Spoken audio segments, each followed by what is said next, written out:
Hi hello welcome to my channel. నేను సుదర్శిని. ఈరోజు మీతో నా ఈవినింగ్ వ్లాగ్ని షేర్ చేస్తాను విత్ ఒక హెల్దీ రెసిపీతో. అయితే వీడియోలోకి వెళ్ళే ముందుగా మీలో ఫస్ట్ టైం ఎవరైనా నా ఛానల్ విజిట్ చేసినట్లయితే ఛానల్ని సబ్స్క్రైబ్ చేసుకోండి. పక్కనే ఒక బెల్ ఐకాన్ ఉంటుంది కదా, దాన్ని క్లిక్ చేసి ఆల్ అని ప్రెస్ చేసినట్లయితే నేను వీడియో పెట్టగానే మీకైతే నోటిఫికేషన్ వస్తుంది, మిస్ అవ్వకుండా ఉంటుంది. అయితే ఇది వీకెండ్ ఈవినింగ్ వ్లాగు. కాస్త లేట్గా షేర్ చేస్తున్నాను కదా, తప్పదు, మన వీడియోస్ ఇలానే ఉంటుంది. ఏంటంటే ఈ వీక్ కాస్త బిజీగా ఉన్నాను. ఆఫీస్కి వెళ్ళా, 2 days ఆఫీస్కి వెళ్ళాను. మళ్ళీ వచ్చాక కూడా కాస్త వర్క్, ఇంట్లో వర్క్, మళ్ళీ ఆఫీస్కి కనెక్ట్ అవ్వడము, ఇలాగ కాస్త బిజీగా ఉన్నాను. అందుకని ఈ వీడియో ఎడిట్ చేసి పోస్ట్ చేయడానికి కొంచెం లేట్ అయింది. ఇది లాస్ట్ వీకెండ్ అంటే సండే ఈవినింగ్ షూట్ చేసిన వీడియో. సో కొంచెం లేట్గానే పోస్ట్ చేస్తున్నాను. ఆ రోజు షూట్ చేసే ముందు, ఆ ముందు వీకెండ్ కూడా కొంచెం ఇయర్ ఎండ్ వర్క్తో కొంచెం బిజీగా ఉన్నా. అందుకని చెప్పి సండే వచ్చేటప్పటికి మీకు తెలుసు కదా, సాటర్డే కూడా వర్క్ ఉంటుంది. సాటర్డే వర్క్ అయిపోయాక వీకెండ్ అంటే సండే వచ్చే టైంకి ఇంకా నాకు బాడీలో బ్యాటరీ అయిపోయిందని చెప్పాలి. అస్సలు ఓపిక లేదు. ఈవెన్ ఆ రోజు వంట కూడా చేయలేదన్నమాట నేను. అందుకని ఇంకా మా వారికి చెప్తే సరేలే అని చెప్పి బయట ఫుడ్ ఆర్డర్ పెట్టాడు. యాక్చువల్గా బయటకు వెళ్దాం అనుకున్నాము, కానీ బయటికి కూడా వెళ్ళే అంత ఓపిక లేదు నాకు. మార్నింగ్ నుంచి జస్ట్ బ్రేక్ఫాస్ట్ ఏమో చేసేసాను, ఇంకంతే పడుకొని ఉన్నాను, రెస్ట్ తీసుకుంటున్నా. అందుకని మా వారి ఇంటికే ఫుడ్ ఆర్డర్ పెట్టారు. బిర్యానీ తీసుకొస్తే చక్కగా తినేసాము. తిన్న తర్వాత కూడా ఇంకా మళ్ళీ టీవీ చూస్తూ అలాగా కాస్త ఫుల్ రెస్ట్ తీసేసుకున్న ఆ రోజు. ఒక్కొక్కసారి అంతే, అసలు ఏం చేయబుద్ధి కాదు. ఇంకా డిన్నర్కి సరే ఆఫ్టర్నూను బిర్యానీ తిన్నాం కదా, డిన్నర్కి ఏమైనా లైట్గా తిందాం అనుకుంటే మా పిల్లలు లేదమ్మా మాకు అన్నము, పప్పు, నెయ్యి కావాలని చెప్పారు. ఏంటో అంత ఇష్టంగా ఏదో ఎప్పుడు తిన్నట్టుగా అడిగారు. ఏంటంటే మెయిన్ ప్రాబ్లం ఏంటంటే బయట నుంచి ఫుడ్ ఆర్డర్ పెట్టాము అంటే, మామూలుగా బయటకు వెళ్ళినప్పుడైనా సరే, ఏదైనా హోటల్కి వెళ్ళినప్పుడైనా పిల్లలు సరిగా తినరు, కొంచెం స్పైసీగా ఉంటుంది. నేనైతే ఇంట్లో మా గురించి ఆలోచించకుండా పిల్లలు తినేలాగా అట్లీస్ట్ వాళ్ళకి తగినట్టుగా ఉప్పు, కారం అవన్నీ వేస్ట్ చేస్తుంటాను. కానీ బయట అలా ఉండదు కదా, అందుకని వాళ్ళు ఒక్కొక్కసారి బాగుంటే తింటారు, లేదంటే కారంగా ఉంటే తినరు. సో అదేనమాట ఇప్పుడు ప్రాబ్లము. సరిగా తినలేదు ఆఫ్టర్నూన్. అందుకని చెప్పి ఇంకా ఇవాళ డిన్నర్కి వాళ్ళ కోసంగా మళ్ళీ రైసు, పప్పు చేస్తున్నా. ఇంకా బ్రేక్ఫాస్ట్కి ఇడ్లీకి వేయాలని చెప్పి నానబెట్టాను. ఇది మార్నింగే నానబెట్టేసాం. మా ఇంట్లో ఎప్పుడు ఎక్కువగా చేసే టిఫిన్ వచ్చి ఇడ్లీనే. ఎందుకంటే నేను వేరే ఏదైనా వెరైటీస్ చేసినా ఇడ్లీ తిన్నంత ఇష్టంగా వేరేవేవి తినరు. ఇంట్లో అందరికీ కూడా ఇడ్లీ అంటే ఇష్టం. కాకపోతే దాంట్లోకి ఒకసారి పల్లీ చట్నీ, ఒకసారి టొమాటో చట్నీ, ఒకసారి సాంబారు, ఒకసారి ఇలాగ కొత్తిమీర చట్నీ, పుదీనా చట్నీ, ఇలాగా వెరైటీగా చేస్తుంటా. కానీ ఇడ్లీ మాత్రం కామన్గా ఉంటుంది. డైలీ మోస్ట్లీ ఈవినింగ్ ఇడ్లీ పెడతాను, మార్నింగ్ కన్నా కూడా. మార్నింగ్ చాలా రేరు, ఇడ్లీ ఈవినింగే ఎక్కువ తింటాము. అయితే చాలామంది, నేను లాస్ట్ టైం ఒక వీడియో అంటే మన ఛానల్లో ఇడ్లీ వీడియో బాగా వైరల్ అయ్యింది, కావాలంటే మీరు ఒకసారి చెక్ చేయండి. సో దాంట్లో చాలామంది అడిగారు నన్ను, మీరు ఇడ్లీ బాగా పెట్టారక్క, పిండి ఎలా చేశారు, కొలతలతో చెప్పండి అని. చాలా సింపుల్ అండి, మీకు తెలిసే ఉంటుంది, కాకపోతే తెలియని వాళ్ళు కొంతమంది అడిగారు కదా, వాళ్ళ కోసంగా. జస్ట్ 1 కప్పుకి మినపప్పు తీసుకుంటే, అంటే 1 కప్పు మినపప్పు తీసుకుంటే 3 కప్పులు ఇడ్లీ రవ్వ తీసుకోవాలి. అయితే అందరూ గ్రైండర్లో వేస్తారో వేరే నాకు తెలియదు. నేనైతే నా టైం చూసుకొని ఒకసారి మిక్సీలో వేస్తుంటాను, ఒక్కొక్కసారి గ్రైండర్లో వేస్తుంటాను.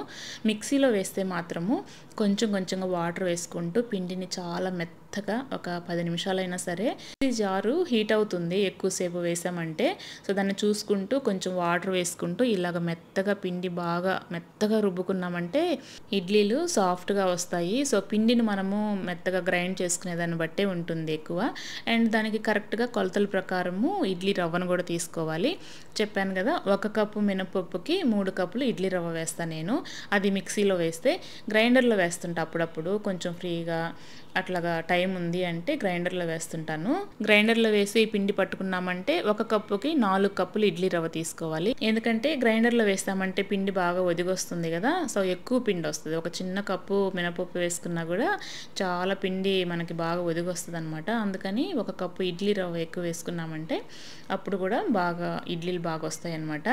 సో డస్ట్ ఉంటుంది కదా ఇడ్లీ రవ్వలో, 2-3 సార్లు బాగా వాటర్తో క్లీన్ చేసుకున్నాక ఇలాగా మిగతా వాటర్లో నుంచి రవ్వని ఇలాగ గట్టిగా పిండి మనము ఎందులో కలుపుకోవాలో అనుకుంటున్నామో ఆ గిన్నెలోకి తీసుకోవాలి.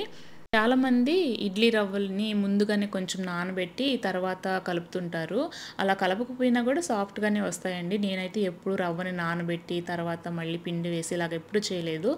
జస్ట్ ఏదైనా ఒక పని కోసం వచ్చానంటే మొత్తం అప్పటికప్పుడు అన్ని పనులు చేసుకొని వెళ్ళిపోతుంటాను కాబట్టి నేను ఇంకా అప్పటికప్పుడే వేసేస్తాను. కాకపోతే కలుపుకునేటప్పుడు చేత్తో గట్టిగా పిండి వేస్తాం కదా, కాస్త గట్టిగా ఉంటుంది. కొంచెం వాటర్ చూసుకొని మరీ ఎక్కువ వేయాల్సిన అవసరంలా, కొంచెం అంటే ఆ పిండి కలపడానికి వీలుగా ఉండే అంతా కొంచెం వాటర్ వేసి కలిపామంటే బాగా వస్తుంది అనమాట. చాలా సాఫ్ట్గా వస్తాయి.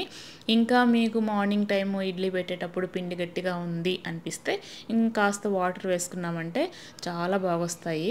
సూపర్గా వస్తుంది, చాలా సాఫ్ట్గా వస్తాయి. అంతే. మిక్సీలో వేస్తే 3 కప్పులు రవ్వ తీసుకోండి, గ్రైండర్లో వేస్తే 4 కప్పులు ఇడ్లీ రవ్వ తీసుకోండి, 1 కప్పు మినపప్పుకి. చూసారా ఇక్కడ నేను కలిపేశాను. నేను ఎప్పుడూ ఇదే కన్సిస్టెన్సీలో ఉండేలాగా కలిపి పెట్టుకుంటా.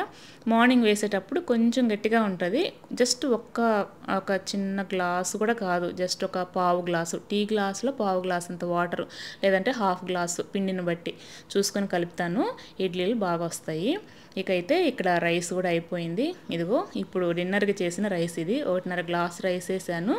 పప్పు కూడా అయిపోయింది, 2 అయిపోయిందనమాట. ఇంకా నైట్ కొంచెం కొంచెంగానే చేస్తాను కదా, అందుకని 2 కుక్కర్లో పెట్టేశాను.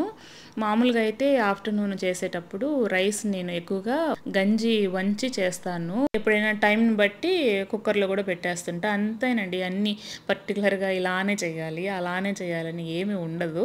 నా టైంని బట్టి అప్పటికప్పుడు వంటలు కానీ ఏదైనా సరే టైంని బట్టి ఆ టైం ఆ సిచ్యువేషను నేను ఏ వర్క్లో ఉన్నానో దాన్ని చూసుకొని అన్ని పనులు కూడా నేను చేసుకుంటాను.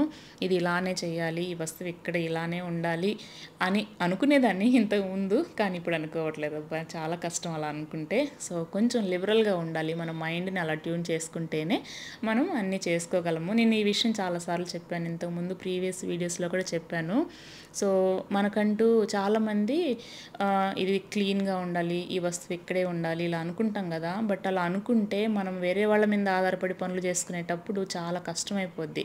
సో అవన్నీ కుదరవు. కాబట్టి మనం ఉండే సిచ్యువేషన్ని బట్టి మన పనులు కూడా కొంచెం, మన మైండ్ కూడా కాస్త మారాలి. ఇకేంటంటే ఇంకా అయిపోయింది కదా డిన్నర్, ఏముంది జస్ట్ కుక్కర్లో పెట్టేశాను, టైం ఉంది. ఇంకా పిల్లలు ఎప్పటి నుంచో ప్రోటీన్ లడ్డు నేను ఎప్పుడు చేస్తుంటా, వీళ్ళు కూడా అడిగితే ఇంకా చేద్దామని చెప్పి అన్నీ తెచ్చిపెట్టున్నాను. బట్ చేయడానికి టైం లేదు, చెప్పాను కదా. అంతకుముందు వీక్ కూడా నాకు కాస్త ఫుల్ బిజీగా ఉండి ఇంకా అప్పుడు కొని పెట్టాను, కానీ అవన్నీ ప్యాంట్రీలోనే వేసి పెట్టేశాను. ఇంకా ఈరోజు ఫ్రీగా ఉన్నాను కదా, మార్నింగ్ నుంచి ఈవినింగ్ వరకు ఫుల్ రెస్ట్ తీసుకున్నాను కదా. సో మైండ్ కాస్త రిలాక్స్ అయింది, బాడీ కూడా కాస్త రిలాక్స్ అయింది. సో కాస్త టైం తీసుకొని వాళ్ళ కోసంగా ఇవి చేస్తున్నా.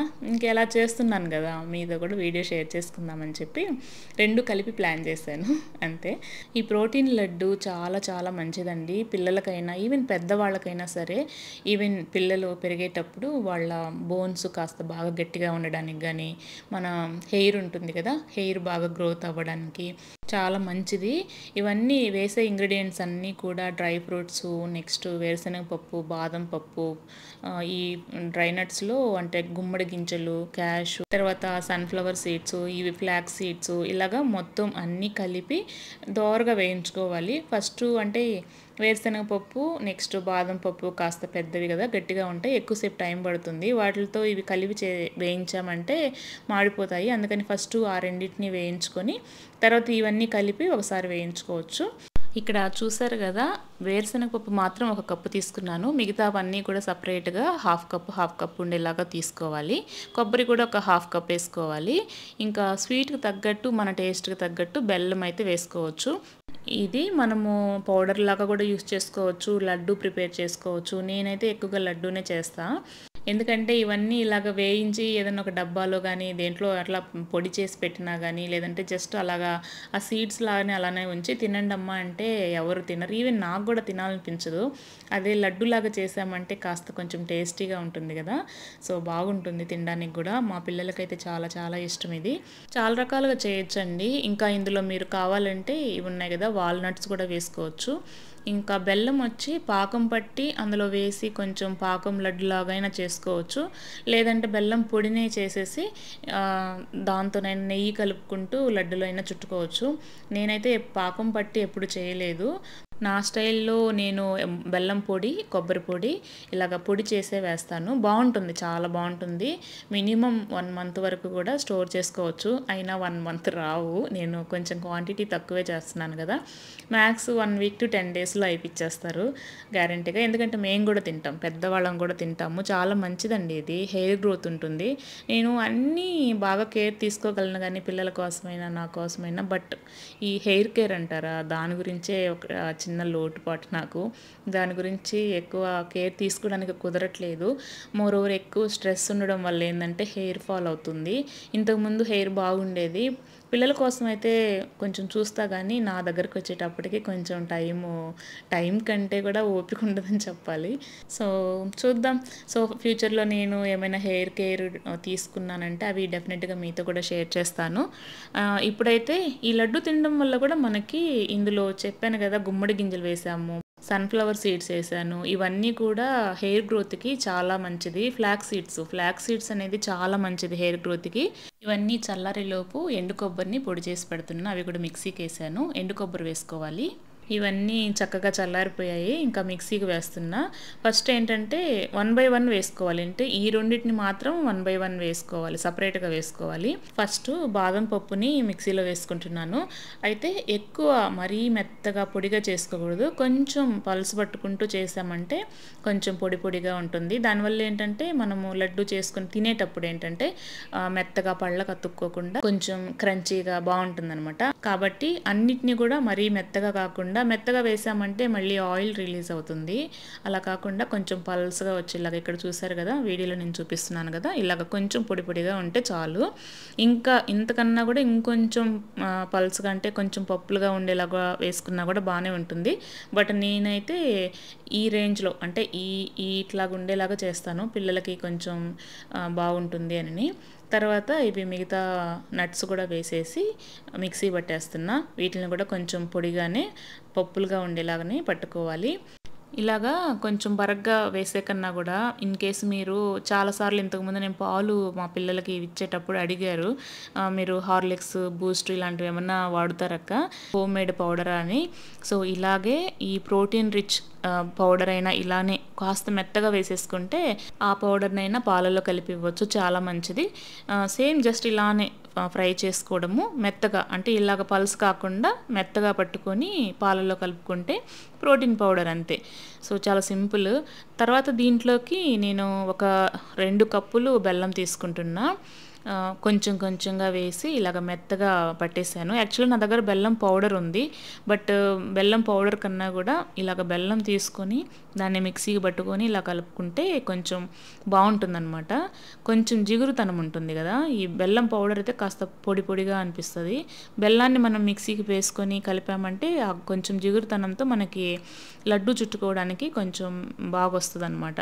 అవి కాస్త గట్టిగా ఉంటుంది కదా, ఇదంతా కూడా ఆ పౌడర్లో బాగా మిక్స్ అయ్యేలాగా కలిపేసుకోవాలి నీట్గా. మొత్తంగా మనం ముందు వేసిన పౌడర్లు, బెల్లము, కొబ్బరి, కొంచెం ఇలాచీ కూడా వేసుకోండి. వెలక్కాయలను కూడా కొంచెం దంచి ఆ పౌడర్ కూడా వేసుకోండి. ఆ క్లిప్ మిస్ అయ్యింది ఇక్కడ, నేను అది కూడా యాడ్ చేశాను. మంచి స్మెల్ బాగా వస్తుంది. నెక్స్ట్ వచ్చి నెయ్యి కలుపుకుంటూ మనము లడ్డూలు చుట్టుకోవాలి. అంతే, చాలా సింపుల్, చాలా బాగుంటుంది. బయట షాపుల్లో దొరికే నెయ్యి కాకుండా హోమ్ మేడ్ నెయ్యి ఉందంటే ఇంకా మంచిదనమాట, బాగుంటుంది, టేస్ట్ బాగుంటుంది. సో ఇలాగ నెయ్యి కలుపుకుంటూ ఇలాగ ఉండలు చుట్టుకోవడమే, అంతే, చాలా సింపుల్. యమ్మీగా ఉండే లడ్డూలు అయితే రెడీ. మాకు ఇప్పుడు నేను ఈ పౌడర్తో చేసిన ఈ లడ్డూలు మొత్తం మా గిన్నెలో మొత్తానికి వచ్చాయి. అయితే ఇవి మ్యాక్స్ ఒక 10 days వస్తాయి అంతే, 1 month కూడా రావబ్బా. తినేస్తారు పిల్లలు కానీ మేము కానీ, మాకు అందరికీ కూడా చాలా ఇష్టము, అందరం తింటాం. నేనైతే హోమ్ మేడ్ నెయ్యితోనే కలుపుతున్నా, చాలా బాగా వచ్చాయి. అంతే ఇంకా కాస్త టైం దొరికిందంటే ఇలాగ పిల్లలకి ఏదో ఒకటి చేసి పెడుతూ ఉంటాను. నాకు వంట చేయడం చాలా ఇష్టం. అందుకని ఏ మాత్రం కొంచెం టైం దొరికినా సరే ఇలాగ వంట రూమ్‌లోకి దూరిపోతాను. ఏదో ఒకటి కొంచెం వెరైటీగా చేస్తూ ఉంటా. సో, చేశాక పిల్లలకి ఇచ్చాము, హస్బెండ్‌కి ఇచ్చాక వాళ్ళు బావుంది అని ఒక చిన్న ఫీడ్‌బ్యాక్, ఆ రికగ్నిషన్ అనేది చాలా ఇంపార్టెంట్ ఏ పనిలోనైనా. సో, ఫీడ్‌బ్యాక్ తీసుకుంటాను. బావుందని చెప్తే నాకు ఇంక అంతకంటే ఇంకేమీ అవసరం లేదనిపిస్తది. అంతే, దట్స్ ఆల్ ఫర్ టుడే. సో, ఈ వీడియో మీకు నచ్చిందనుకుంటాను. నచ్చితే లైక్ చేయండి, సబ్స్క్రైబ్ చేసుకోండి అండ్ మీ ఫ్రెండ్స్ అండ్ రిలేటివ్స్‌కి ఫార్వర్డ్ చేయండి. Thanks for watching. Bye bye.